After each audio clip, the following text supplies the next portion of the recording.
Moçambique, finais da década de 60. A Frelimo está em luta armada pelas províncias de Cabo Delgado e Niassa. Mas, em breve, a guerra alastra a outros pontos do território moçambicano em resultado de uma ação de grande envergadura planeada pelo general Caúlza de Arriaga. A Operação Nogórdio, no Planalto dos Macondes, pretendia desalojar o inimigo dos seus redutos. No entanto, o plano fez estender o conflito a outras províncias de Moçambique. Estamos em 1971. O dia 6 de janeiro de 1964 marca o arranque do processo que haveria de levar os comandos à Escola de Aplicação Militar de Lourenço Marques. Menos de um mês depois, a 13 de fevereiro, na Namaacha, tem início o primeiro curso de comandos da região militar de Moçambique. É dirigido pelo capitão de infantaria Flávio Martins Videira. O corpo de instrutores é formado pelos militares que completaram o curso no Centro de Instrução 16, na Kibala Norte, Angola. Terminaram o curso 2 grupos, os vampiros e os sombras, os primeiros a usar boina vermelha. A técnica de combate, a navegação terrestre, toda a gente até chamava orientação, nós passámos a chamar navegação terrestre, porque andar na mata é muito mais semelhante com navegar na água, não é? A navegação terrestre, que tinha uma parte de navegação fluvial, ou seja, andar em rios, não é? Lidar, digamos, com os zebros. As matérias eram dadas e levadas, era sempre o médico ou o enfermeiro, mesmo especializado, não era qualquer pessoa que dava, a todos os grupos. Íamos em todas essas matérias que se davam na instrução geral, íamos muito mais longe do que nisso, mas as fundamentais, como lhe disse, era a educação física, nas suas vertentes várias, a técnica de combate, a navegação terrestre, não é? O lidar com o helicóptero, entrar e sair do helicóptero, não é? Que era fundamental, e o tiro. Portanto, seleção era a outra regra, digamos, fundamental. A técnica no chão era muito dinâmica, não tínhamos um programa rígido. Como disse, havia reuniões diárias de tudo quanto se tinha feito, procurando melhorar o que se ia fazer no dia seguinte. É nestes homens que desprezam as comodidades que está a certeza da nossa vitória. Embora amigos de todas as horas, levam a sério a instrução que lhes exige no momento de serem inimigos potenciais. A preparação do comando tende a ser completa. Os conhecimentos de primeiros socorros permitem resolver muitas situações delicadas, como acidentados ou feridos em combate. Queres ter comando? Quero. Vai e cumpre o teu dever. A entrega dos crachás comando é cerimonial para todos e o derradeiro momento do curso. Os instrumentos orgulhosos têm noção do seu valor e da sua preparação militar. O crachá é entregue pelo comando da unidade pelas perguntas que ouvimos. Os militares comando são voluntários na sua especialidade. O Centro de Instrução de Comandos da Região Militar de Moçambique é extinto em finais de junho de 65, mas, a 1 de outubro de 69, é criado em Montepuez o batalhão que passa a integrar todas as companhias de comandos em atuação na região militar. Ao mesmo tempo, funciona como centro de instrução. É aqui que são formadas 9 companhias de comandos de Moçambique, que incluem brancos, pretos e asiáticos. O quartel dos comandos em Moçambique situa-se em Montepuez e é tal como os homens a que se destina, sóbrio e rude. Os ambientes em que se vive contribuem também para a formação humana que se pretende. A tal comemoração da manhã, os comandos iniciam o dia formando profissional. Antes da cerimónia, o comandante passa a revista aos seus oficiais e estes aos seus homens. A revista não é apenas o cumprimento de um ritual. Rigorosa, exige do instrumento uma apresentação impecável. Todos os movimentos se executam a correr, incentivando os corpos. O curso ministrado aos comandos portugueses é inspirado na Legião Estrangeira Francesa e nos paracomandos belgas. O objetivo é formar unidades de grande mobilidade e especialistas em técnicas de combate e contra-guerrilha capazes de uma inovação permanente em qualquer dos 3 teatros de guerra em África. Fala a voz do comando.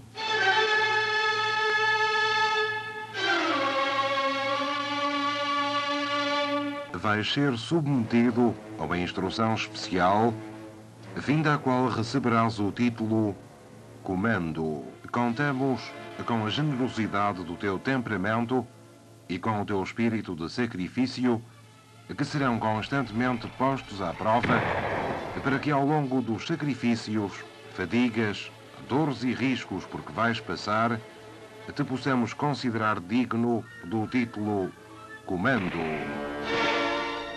Só 1 em 100 consegue ser comando. Só depois da revista, depois que sabe estarem os homens com a apresentação exigida por uma guarda de honra, avança a bandeira. O seu simbolismo é em comando.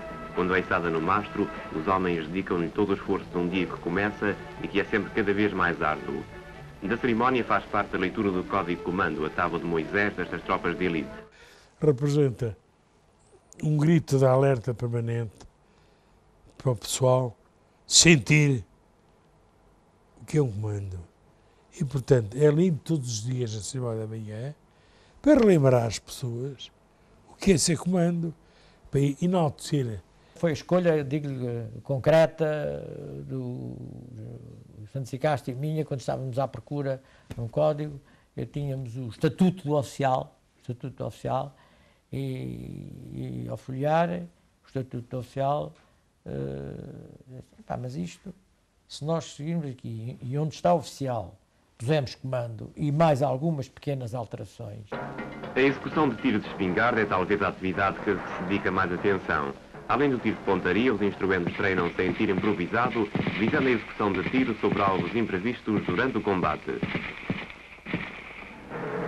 Ao dilagrama são também dedicadas várias horas de que resulta um conhecimento perfeito da sua utilização. Os instrutores corrigem os instruendos com a autoridade que lhes dá a participação em várias operações.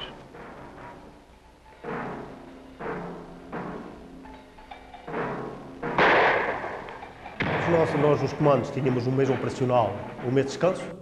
Umas vezes íamos para o mês operacional, para a Moeda, outra vez para a Macomia, para a Serra do Mapé. As operações atuávamos muito à base de 2 grupos, raramente atuávamos à base de companhias. E nunca saíamos sem um objetivo. Nunca sem objetivo. Porque o guia era-nos entregue sempre lapide. Era-nos sempre entregue. E levávamos sempre um intérprete, um guia, além de levarmos, preso como a corda de nylon, o guia, levávamos sempre um intérprete que já falava o português e falava a língua deles. E, em geral, saíamos quase sempre de noite. Raramente saíamos de dia, sempre de noite. Um grupo deitava-se em posição de combate, o outro estava atrás para a reserva, aquele dava fogo e o outro aqui o reconhecimento.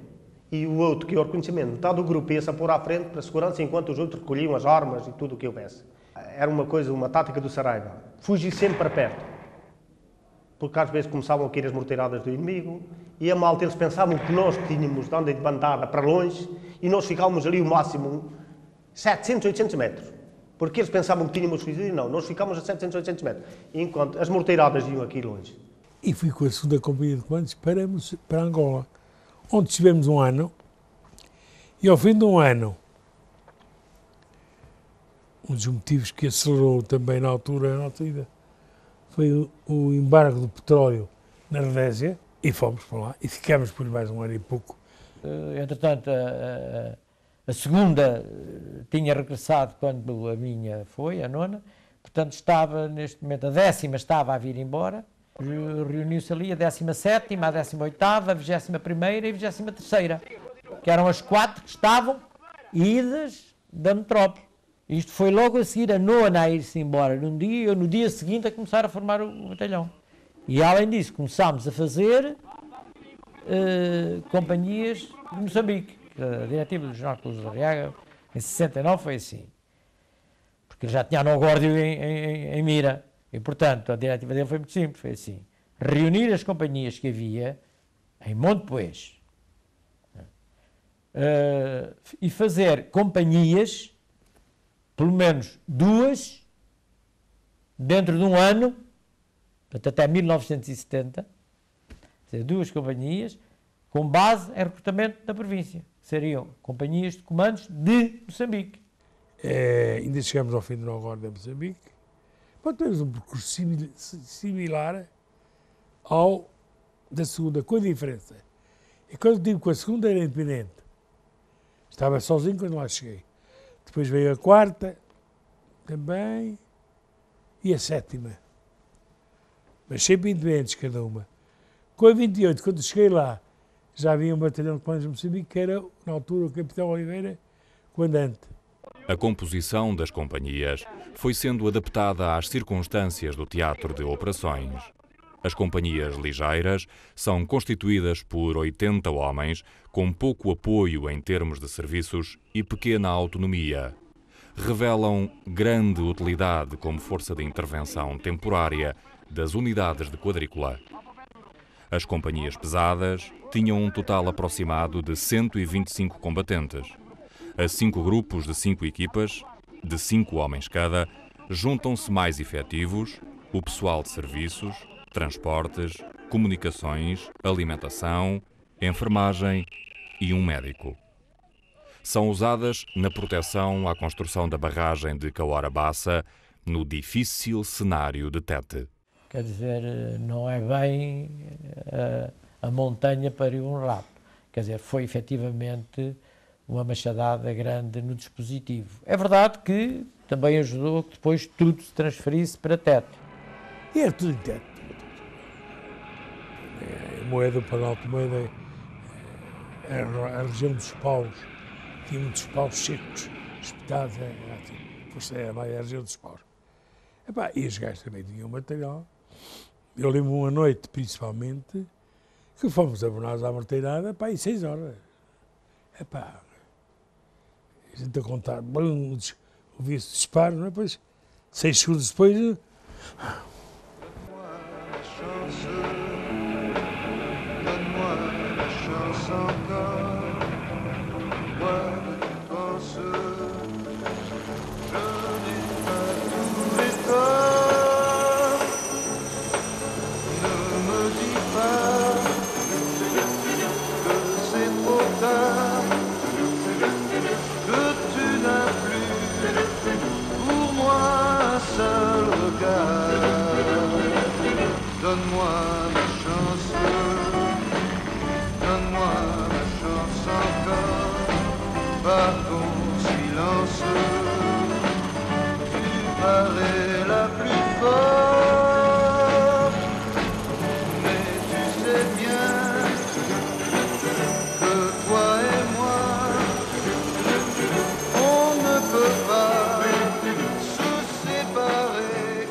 Para transformar os miúdos em homens, quer dizer, o primeiro sinal de alerta, ele sai da aldeia com uma lança na mão e tem que caçar um leão.